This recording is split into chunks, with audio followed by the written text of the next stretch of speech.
Bismillahirrahmanirrahim. Assalamualaikum warahmatullahi wabarakatuh. Innal hamdalillah nahmaduhu wa nasta'inuhu wa nastaghfiruh wa na'udzu billahi min shururi anfusina wa min sayyiati a'malina. Man yahdihillahu fala mudilla lahu wa man yudlil fala hadiya lahu. وأشهد أن لا إله إلا الله وحده لا شريك له وأشهد أن محمدا عبده ورسوله اللهم صل وسلم وبارك على نبينا محمد وعلى آله وأصحابه ومن تبعهم بإحسان إلى يوم الدين أما بعد. Ma'asyiral muslimin rahimani wa rahimakumullah. Alhamdulillah, pada malam hari ini kita bisa melanjutkan kembali kajian kita membahas kitab Ahaditsul Akhlaq yang disusun oleh Fadilatul Syekh Abdul Razak Ibn Abdul Muhsin Al-Abbad Al-Badr hafizahumallahu ta'ala. Dan melanjutkan pertemuan sebelumnya masih membahas tentang hukukul ummal, hak-hak para pekerja.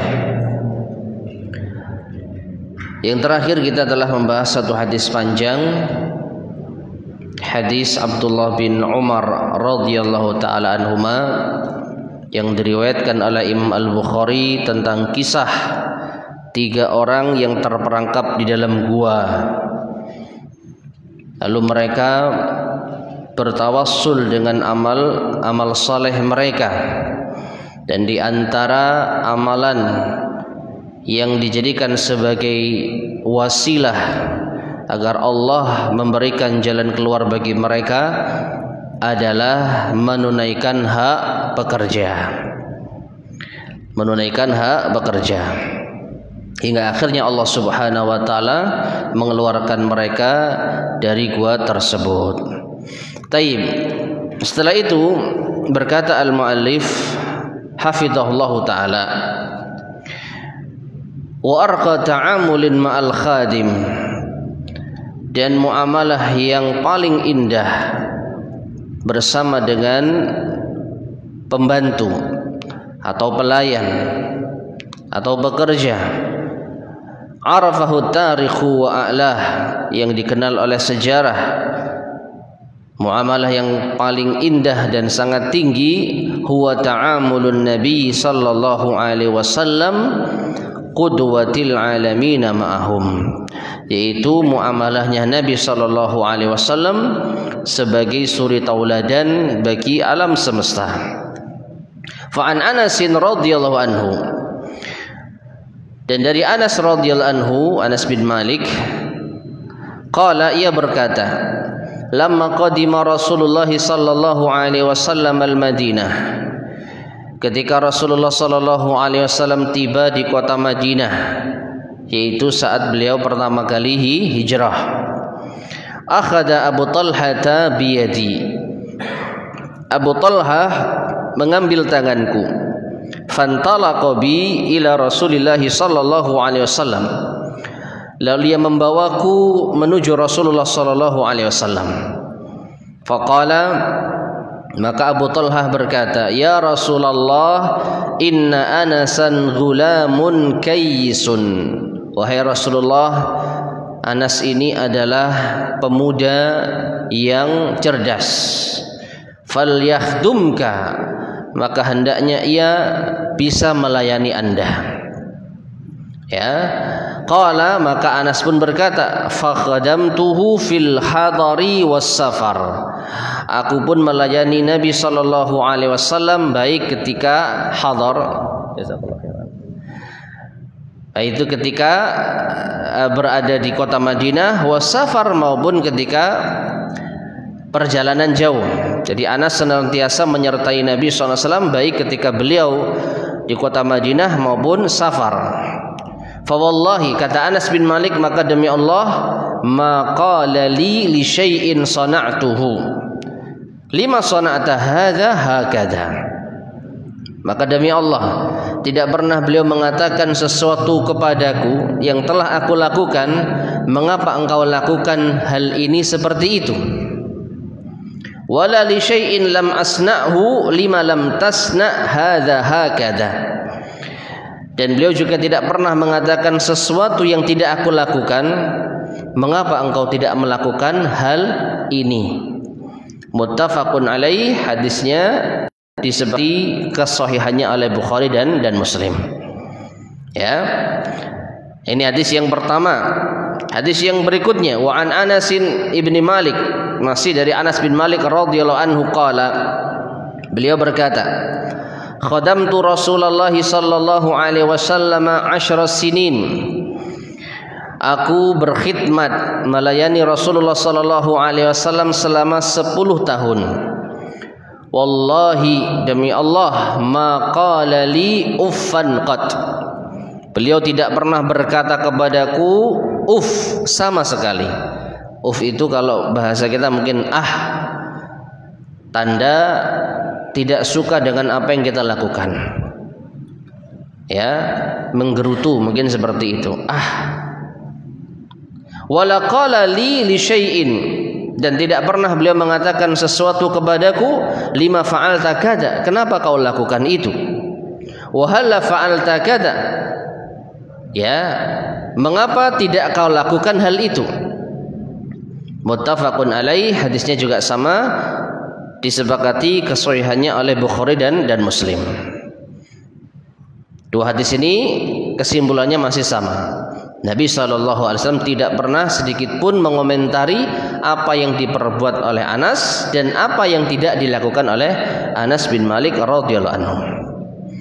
Berikutnya, wa an Anasin, masih dari Anas bin Malik radhiyallahu anhu qala, ia berkata, khadamtu an-nabiyya sallallahu alaihi wasallam 10 sinin. Aku melayani Nabi sallallahu alaihi wasallam selama 10 tahun. Fama amarani bi amrin fatawannaitu anhu au dayya'tuhu falamani. Maka tidak pernah beliau ketika memerintahkan kepadaku dengan suatu urusan lalu aku beralasan atau aku melalaikannya lalu beliau mencelaku. Wa in lamani ahadun min ahli baitihi, meskipun yang mencelaku adalah seorang dari keluargaku.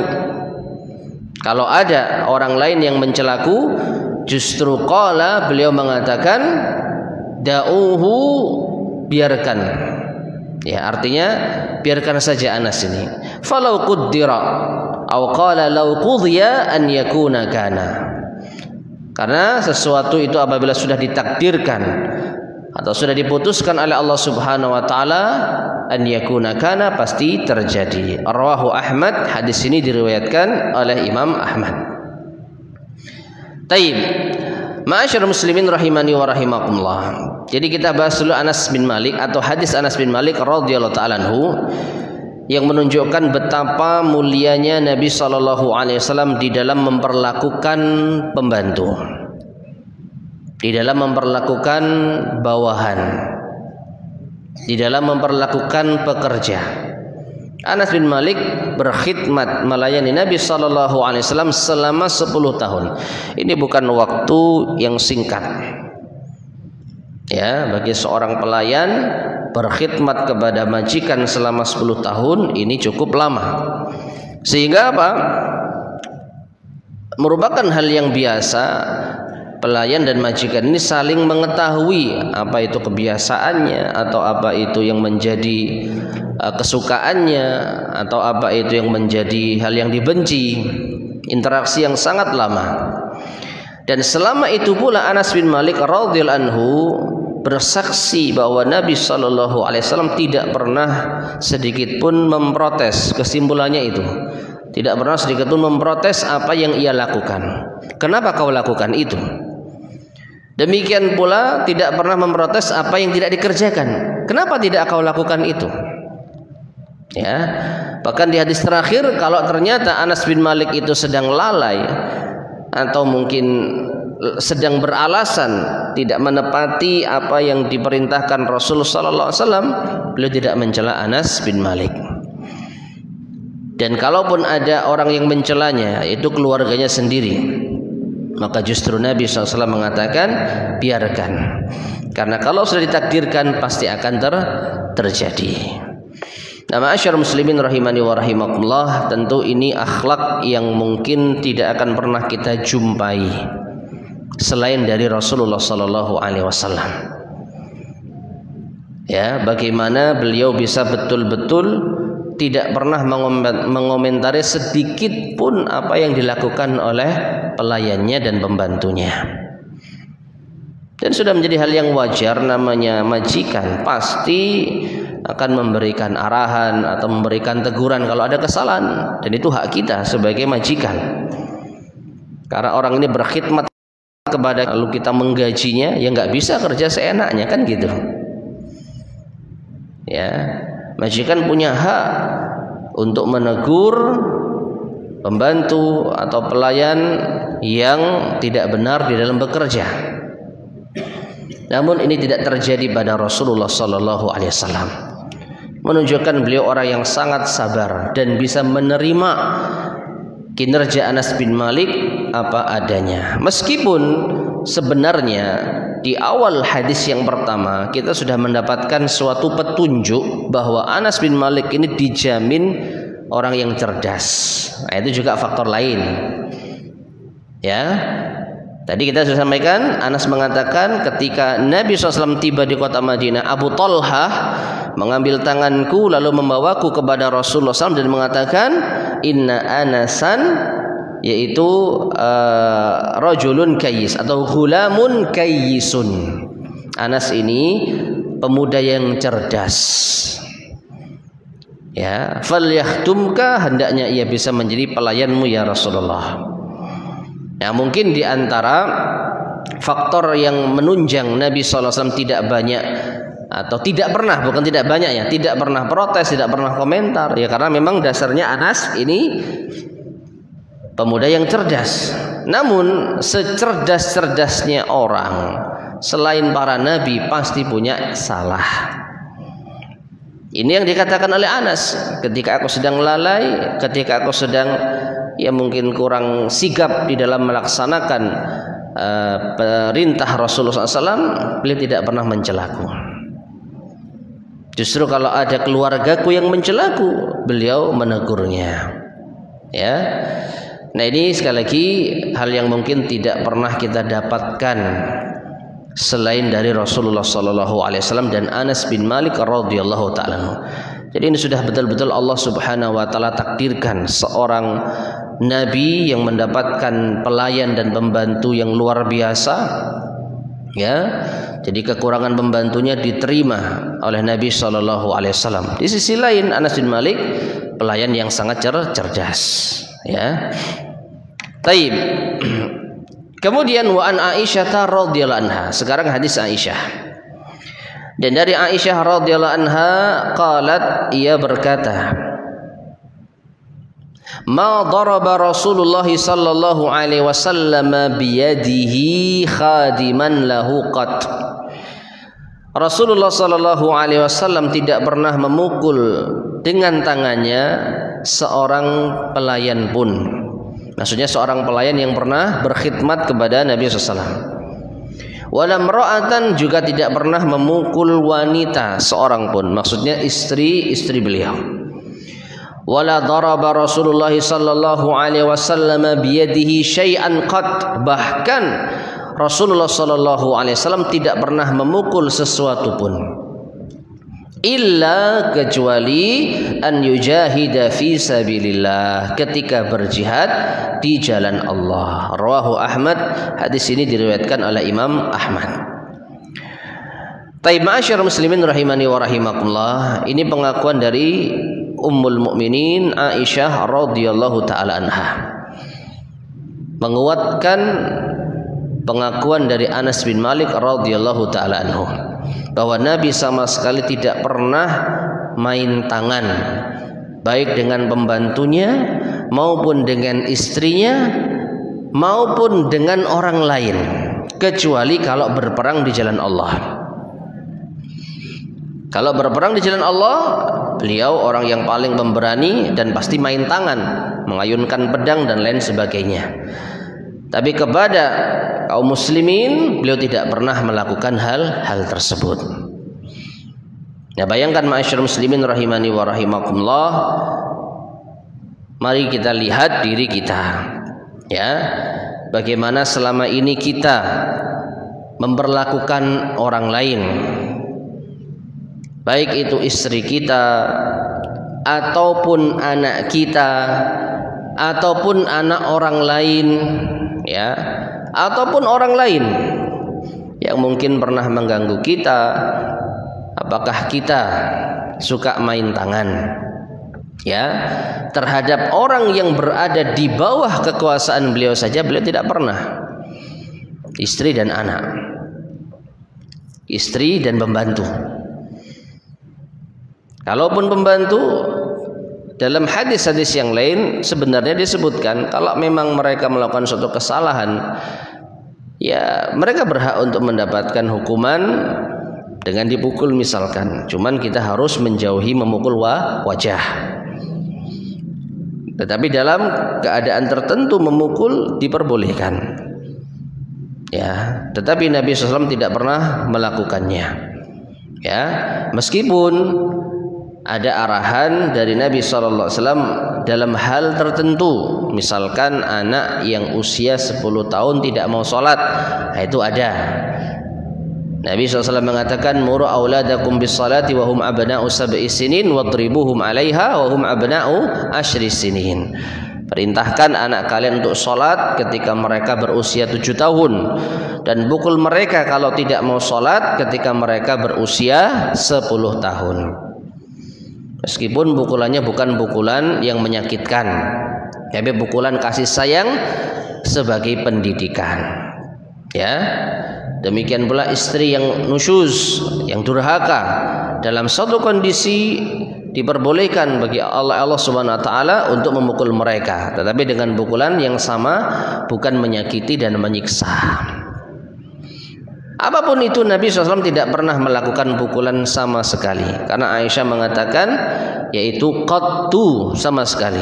Wala daraba Rasulullah sallallahu alaihi wasallam biyadihi syai'an, atau walam ra'atan, ya, tidak pernah memukul istrinya atau wanita sama sekali dengan tangannya. Nah, indahnya kita perhatikan untuk menjaga tangan kita, terutama kepada pelayan kita, kepada pembantu ataupun bawahan kita. Berikutnya Syekh Abdul Razak menyebutkan ucapan dari Syekhul Islam Ibnu Taimiyah rahimahullah taala. Qala Syekhul Islam Ibnu Taimiyah rahimahullah, wa khuluqu Rasulillah sallallahu alaihi wasallam al-Qur'anu. Akhlak Rasulullah sallallahu alaihi wasallam adalah Al-Qur'an. Akmalul akhlaq, akhlak yang paling sempurna. Wa qad kana min khuluqihi, dan di antara akhlak beliau, annahu la yantaqimu li nafsihi. Beliau tidak pernah marah, tidak pernah dendam untuk membela diri beliau. Wa idan tahakat maharimullah, tapi kalau kehormatan Allah dilanggar, lam yakum li ghadabihi syai'un hatta yantaqima lillah, maka tidaklah beliau marah hingga terbalaskanlah, yaitu kehormatan Allah yang dilanggar tersebut lillah, karena Allah. Artinya kalau kehormatan Allah yang dilanggar, maka beliau sangat marah. Faya'fu an haqqihi wa yastawfi haqqa rabbih, maka beliau memaafkan apabila terkait dengan hak beliau, dan beliau senantiasa menyempurnakan hak Tuhannya.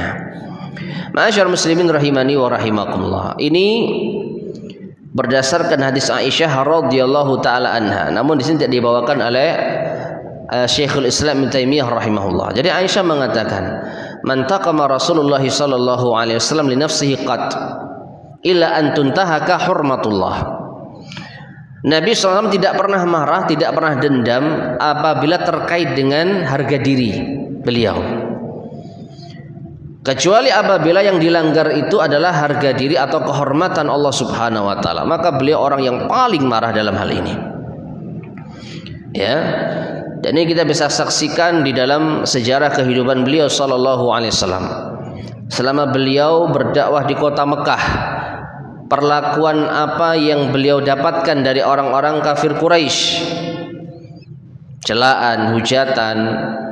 Ya, beliau pernah sholat, kemudian ketika sujud diletakkan kotoran, ya kotoran hewan.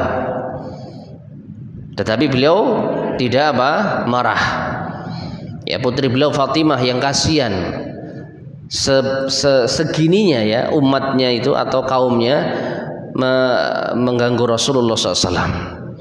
Ketika di Taif beliau dilempari batu hingga berdarah.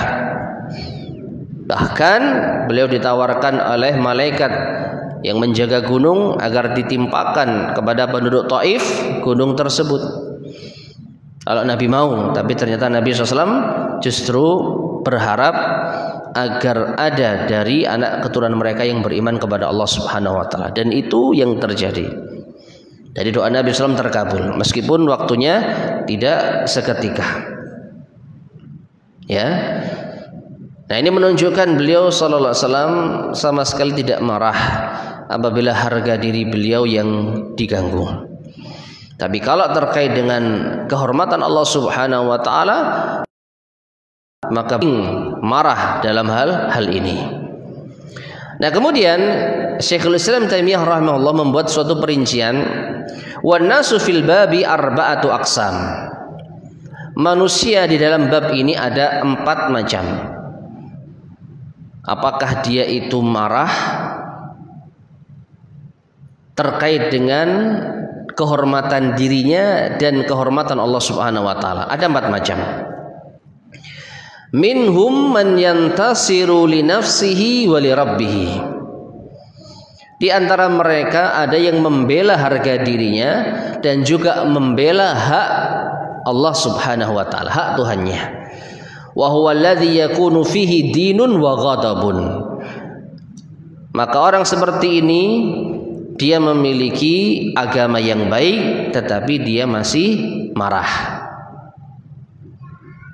Dalam hal membela kehormatan Allah bagus, dia punya kecemburuan terhadap agama, tetapi untuk dirinya ia masih ada kurangnya karena dia masih marah kalau kehormatan dirinya dilanggar. Wa minhum, dan golongan yang kedua, man la yantasiru, yang sama sekali tidak membela kehormatannya, la li nafsihi wa la li rabbih, baik terhadap dirinya sendiri maupun terhadap Tuhannya. Wa huwa alladhi fihi jahlun wa dha'fu dinin. Maka orang semacam ini terdapat kebodohan dan kelemahan agama. Ya. Jadi enggak pernah marah sedikit pun kalau dirinya diganggu, termasuk ketika hak-hak Allah dilanggar. Wa minhum, dan di antara mereka dari 4 golongan ini, golongan yang 3 berarti ya, man yantaqimu li nafsihi la li rabbih, orang yang membela dirinya sendiri tetapi tidak membela hak Tuhannya. Kalau dirinya diganggu dia marah, dia berani melawan, tapi kalau hak Allah diganggu cuek, acuh tak acuh, tidak peduli. Wahum syarrul aqsam, dan ini golongan yang paling buruk. Ini golongan yang paling buruk.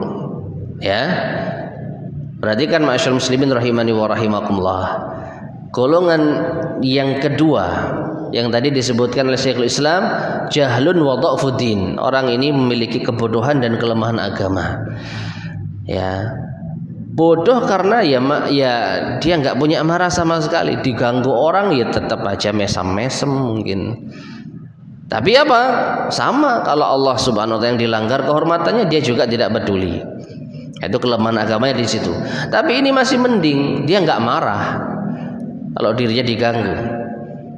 Masih agak mending dibandingkan dengan kelompok yang ketiga. Kalau dirinya diganggu dia marah, dia melawan, tapi kalau kehormatan Allah yang diganggu, dia cuek saja, tidak peduli. Wa ammal kamilu, dan yang terakhir yang keempat, yang paling sempurna, huwallazi yantasiru lihaqqillah wa ya'fu an haqqihi. Itu orang yang menolong hak Allah, membela hak Allah, dan dia memaafkan apabila terkait dengan haknya. Dan ini yang ada pada diri Rasulullah sallallahu alaihi wasallam. Baik, ma'asyiral muslimin rahimani wa rahimakumullah. Ini di antara akhlak mulianya Nabi sallallahu alaihi wasallam yang mungkin lagi-lagi tidak kita jumpai. Tidak pernah tercatat sejarah ada orang seperti Nabi sallallahu alaihi wasallam ini. Sama sekali enggak marah kalau harga diri beliau yang dilanggar, entah itu dilempar batu sampai berdarah, atau dikata-katai, atau dihina, atau dicela, atau dilempari kotoran. Sama sekali tidak pernah marah. Dalam artian marah itu melawan, membalas. Nah, dalam hati beliau sedih, manusiawi. Cuman kesedihan beliau itu bukan karena beliau tidak bisa melawan. Kalau beliau mau, beliau bisa. Tetapi beliau lebih memilih untuk menjadi pribadi yang pemaaf. Seperti tadi yang kita sampaikan, ketika beliau berdakwah di kota Taif, tidak ada satupun orang yang menerima dakwah beliau. Bahkan beliau dilempari sampai keluar dari kota Taif dalam keadaan kaki beliau berdarah. Ya. Kalau beliau mau, beliau akan memenuhi penawaran atau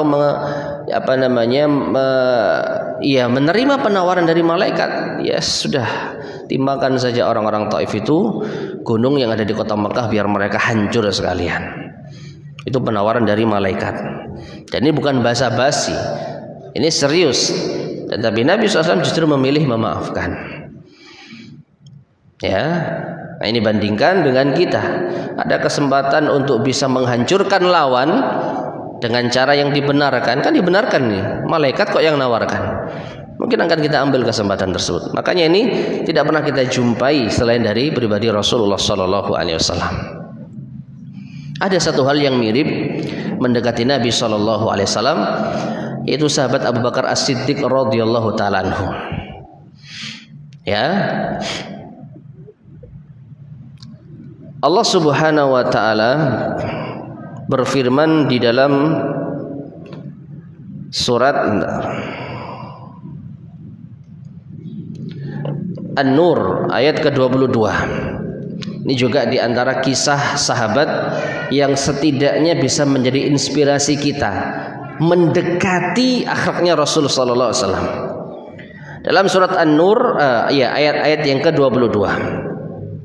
Allah Subhanahu wa taala berfirman, "Wa la ya'tali ulul fadli minkum was-sa'ati ayyutu ulil qurba wal masakin wal muhajirin fi sabilillah wal ya'fu wal yasfahu ala tuhibbuna ay yaghfirallahu lakum wallahu ghafurur rahim."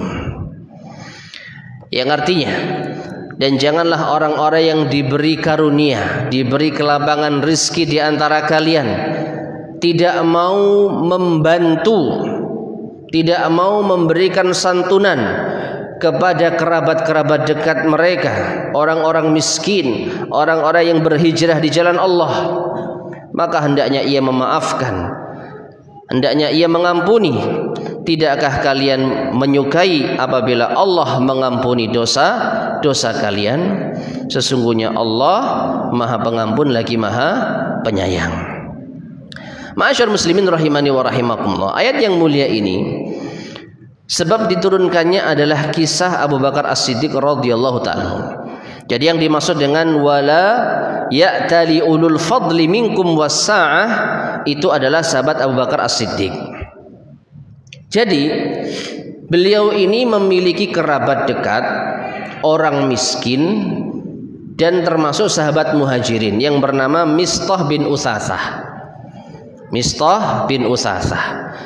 Ketika terjadi fitnah terhadap Aisyah, haditsul ifk, Aisyah dituduh apa? Dengan perbuatan keji. Si Mistah ini ikut-ikutan. Ya, Mistah bin Usasah masih kerabatnya Abu Bakar ikut-ikutan memfitnah Aisyah.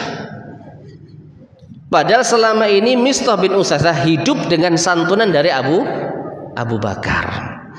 Maka setelah itu Abu Bakar mengatakan, ya wallahi la unfiqu ala Mistahin syai'an abadan ba'da alladhi qala li Aisyah maqal. Wajar sebagai orang tua putrinya difitnah marah. Makanya mengatakan, demi Allah aku tidak akan lagi menafkahi Mistah sedikit pun setelah ucapannya terhadap Aisyah. Itu sebelum diturunkannya ayat. Nah, setelah Abu Bakar mengatakan demikian, Allah menurunkan ayatnya.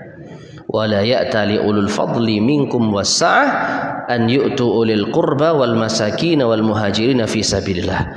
Tidak sepatutnya orang yang memiliki kelapangan rizki itu tidak berinfak, tidak membantu kerabatnya, orang miskin, orang yang berhijrah di jalan Allah. Karena Mistah bin Usasah meskipun dia ikut memfitnah Aisyah, tapi dia punya keutamaan, termasuk sahabat muhajirin, meninggalkan kota Mekah untuk berhijrah di jalan Allah Subhanahu wa taala. Lalu apa kata Allah? Falyafu wal yasfahu. Maka hendaklah ia memaafkan dan berlapang dada. Ampuni dia. Tidakkah engkau menyukai apabila Allah mengampuni dosa kalian? Nah, itu yang menjadi Abu Bakar langsung meralat ucapannya. Setelah diturunkannya ayat ini, Abu Bakar mengatakan, bala wallahi inni uhibbu an ya'fuwa atau ayaghfirallahu li wallahi la anzi'uha minhu abadan. Hadis Bukhari Muslim. Ya, demi Allah sesungguhnya aku ingin Allah mengampuni dosaku, maka dari itu aku tidak akan mencabut kembali bantuanku selama-lamanya kepada Mistah tersebut. Ma'asyar muslimin rahimani wa rahimakumullah. Ini tidak seperti Rasulullah SAW, tetapi setidaknya ini menjadi inspirasi bagi kita. Orang tua mana yang rela anaknya difitnah oleh orang yang selama ini dia bantu kehidupannya. Dan wajar kalau ternyata kamu memperlakukan keluargaku seperti ini, ya sudah, kamu nggak saya bantu lagi. Ini hal yang wajar, manusiawi. Ya, wong itu harta-hartanya miliknya, dia mau memberikan kepada siapa, mau dicabut, yaitu hak dia. Apalagi alasannya kuat, karena orang ini telah memfitnah putrinya. Namun justru Allah Subhanahu wa taala memberikan petunjuk yang lebih baik. Apa? Memaafkan. Demi apa? Demi mendapat ampunan Allah. Nah, inilah kecerdasan Abu Bakar. Perhatikan, kalau dia turuti egonya, dia hanya mendapatkan kepuasan apa? Sudah puas dia. Orang yang mencela Aisyah sekarang nggak bisa hidup. Bahasa kita kapok rasakno kon. Puas. Tetapi apakah dia mendapatkan keutamaan? Ternyata Allah menawarkan ampunan bagi siapa yang mau memaafkan. Nah, maka Abu Bakar As-Siddiq radhiyallahu anhu justru menekan ego pribadinya demi untuk meraih hal yang lebih mulia. Ya, kepuasan batin itu apa sih? Apa artinya batin puas? Kalau ada orang yang mungkin terlukai seperti tadi. Ya, kalau ada orang yang justru kesusahan karena tidak bisa hidup tanpa bantuannya. Belum lagi Allah Subhanahu wa taala tidak mendapatkan atau tidak memberikan keutamaan. Maksimalnya boleh membalas, kan gitu kaidahnya. Ya, kalau kita diperlakukan dengan buruk, boleh kita membalas. Itu maksimal, boleh. La yuhibbullahu al-jahra bisu'i minal qawli illa man zulim. Allah tidak mencintai ucapan yang buruk yang diucapkan oleh seseorang kecuali apabila terzalimi. Kalau terzalimi boleh kita membalas dengan yang serupa. Hanya sekedar boleh. Tapi Abu Bakar tidak memilih yang boleh, tapi memilih yang afdal. Apa? Memaafkan. Jadi mungkin egonya itu diturunkan, dia nggak dapat kepuasan batin, tetapi dia mendapatkan kelezatan, jaminan ampunan dari Allah Subhanahu wa taala. Ini yang mungkin kadang kurang kita pikirkan. Pokoknya memenuhi kepuasan jiwa, apapun yang terjadi nggak peduli. Toh kebanyakannya kalau kita cermati, setelah kita puas dapat apa sih? Bahkan mungkin tidak banyak, bahkan mungkin banyak yang terjadi itu menyesal. Setelah kita turuti nafsu kita, kita turuti ego kita, akhirnya apa? Menyesal. Ya, tapi kalau kita menurunkan ego kita, maka insya Allah kita akan mendapatkan yang lebih baik. Namun sekali lagi, ya ini adalah petunjuk dari Allah Subhanahu wa taala yang mungkin masing-masing dari kita mendapatkan ujian tersendiri ya. Mungkin di antara kita ada yang mudah memaafkan, ada yang sulit, tapi setidaknya ini teorinya. Ini kita jumpai ada atau pernah terjadi pada manusia terbaik dari umat ini, Rasulullah SAW. Di bawah itu Abu Bakar. Kalau ada yang mengatakan ya itu kan Rasulullah, wajar beliau pemaaf, beliau Rasul mendapatkan wahyu. Nah ini Abu Bakar As-Siddiq, beliau bukan Nabi dan Rasul, tapi beliau betul-betul meneladani Rasulullah SAW. Makanya dinamakan Abu Bakar As-Siddiq. Apa artinya As-Siddiq? As-Siddiq itu yang apa namanya itu mempercayai, ya, jujur lagi mempercayai, betul-betul mempercayai apa yang disampaikan oleh Rasulullah Sallallahu Alaihi Wasallam. Ingat kita kisah Isra Mi'raj, ketika orang-orang Quraisy mentertawakan Rasulullah SAW mengaku pergi dari Mekah menuju Baitul Maqdis lalu naik ke langit yang ketujuh. Ini lelucon macam apa kata mereka? Tanya ke Abu Bakar, kamu percaya sahabatmu itu melakukan hal itu? Bahkan yang lebih mustahil lagi saya percaya. Nah ini buktinya Abu Bakar percaya dengan janji Allah ampunannya kalau dia mau memaafkan, dan itu beliau praktekkan. Mau alasan apa kita? Beliau bukan Rasul, tapi beliau bisa meneladani Rasulullah SAW. Nah, artinya setidaknya kita ada upaya untuk melatih jiwa kita, untuk meredam ego kita. Ya, mungkin kita belum bisa sepenuhnya memaafkan, masih ada dendam, ya paling tidak kita kurangi. Paling tidak kita mencoba untuk melatih masalah yang ini, coba saya maafkan. Nah, nanti insya Allah bisa meningkat masalah-masalah yang lainnya. Dan kalau kita tidak ada dendam sama orang, itu insya Allah jiwa menjadi lapang. Urusan orang tidak enak dengan kita, itu urusan mereka dengan Allah SWT. Yang penting kita sudah memaafkan, yang penting kita tidak ada masalah dengannya. Kalau dia masih menjadikan suatu masalah, yaitu urusan dia. Dan tentu saja dia yang menjadi kepikiran terus-menerus. Nyebut nama kita jengkel gitu ya. Padahal kita ya biasa saja kalau disebut namanya. Nah, ini cara kita melatih agar kita tidak menjadi orang yang pendendam dan sulit memaafkan. Taib. Waqad kana alaihi salatu wassalam yu'amilu khadimahu bima arsyadahu Allah subhanahu wa ta'ala ilaih. Dan sungguh Rasulullah sallallahu alaihi wasallam telah yaitu memperlakukan pembantunya sebagaimana petunjuk dari Allah subhanahu wa ta'ala kepada beliau fi qaulih, di dalam firman-Nya, khudil afwa wa'mur bil urfi wa'rid anil jahilin, dalam surat Al-A'raf ayat 199. Perintah langsung dari Allah untuk menjadi seorang yang pemaaf. Ya, ayat ini ditujukan kepada Rasulullah SAW. Jadilah engkau pemaaf dan perintahkanlah kebaikan dan berpalinglah dari orang-orang yang bodoh. Nah, ini perintah langsung dari Allah Subhanahu wa taala kepada Rasulullah SAW, dan itu beliau praktekkan, beliau jalankan. Ya, Allah memerintahkan beliau untuk memaafkan dan beliau 100% menjalankan. Tidak pernah beliau dendam sedikit pun kepada manusia. Sudah masuk Isya? Sudah. Ya, azan terlebih dahulu.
Bismillahirrahmanirrahim. Ma'asyar muslimin rahimani wa rahimakumullah. Sedikit kita lanjutkan.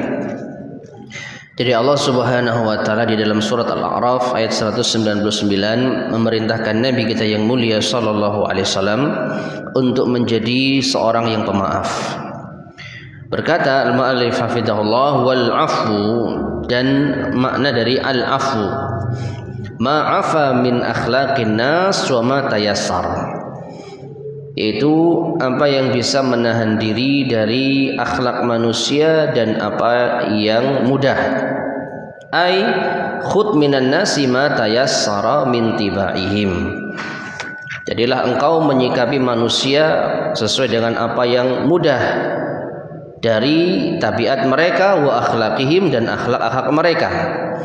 Wala tatlubu an yakunu laka ma turidu fi kulli syai'in, jangan engkau menuntut mereka melakukan untuk dirimu sesuai dengan apa yang kau inginkan dalam segala sesuatu. Ini termasuk di antara ungkapan yang cukup dalam ya. Jadi di antara makna al-afu itu adalah kita yang menyesuaikan kondisi orang terhadap kita. Oh, orang ini ternyata sifatnya seperti ini, ya sudah saya sikapi dengan ini. Orang ini ternyata pemarah, ya sudah saya mencoba untuk melakukan yang terbaik. Mungkin kita lebih sedikit menjaga ucapan. Jangan engkau menuntut orang untuk memperlakukan dirimu sebagaimana yang kau miliki, sebagaimana yang kau inginkan. Ini yang cukup dalam ya. La tatlubu an yakunu laka ma turid fi kulli syai'. Jangan engkau menuntut orang lain untuk memperlakukan dirimu seperti yang engkau inginkan dalam segala sesuatu. Ya. Apa bahasa singkatnya? Jangan engkau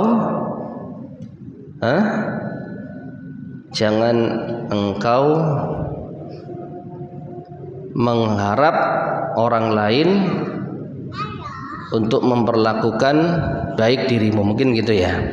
Kalau tadi kan kita yang menyesuaikan, jangan kita yang memaksa orang untuk bisa mengikuti semua keinginan kita, karena ini adalah perkara yang mustahil ya. Wa man arada an yakuna an-nasu lahu ala ma yurid fi kulli syai'in fadahu kullu syai'. Karena siapa yang ingin agar orang lain memperlakukan dirinya sesuai dengan keinginannya, maka dia akan kehilangan banyak hal.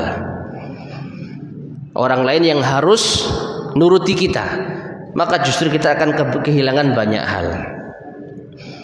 Ya, di antara yang jelas kita akan kehilangan kawan. Gak ada orang yang mau berteman sama kita kalau kita egois. Kita maunya orang itu harus mengikuti kemauan kita, akan menjauh orang. Kita akan kehilangan banyak hal. Ya, walakin ya'khud ma tayassar, tetapi ambillah yang mudah. Fa in jaa'a 'ala ma yuhibbu fabiha. Kalau ternyata orang lain memperlakukanmu sesuai dengan yang kau inginkan, alhamdulillah, nikmat.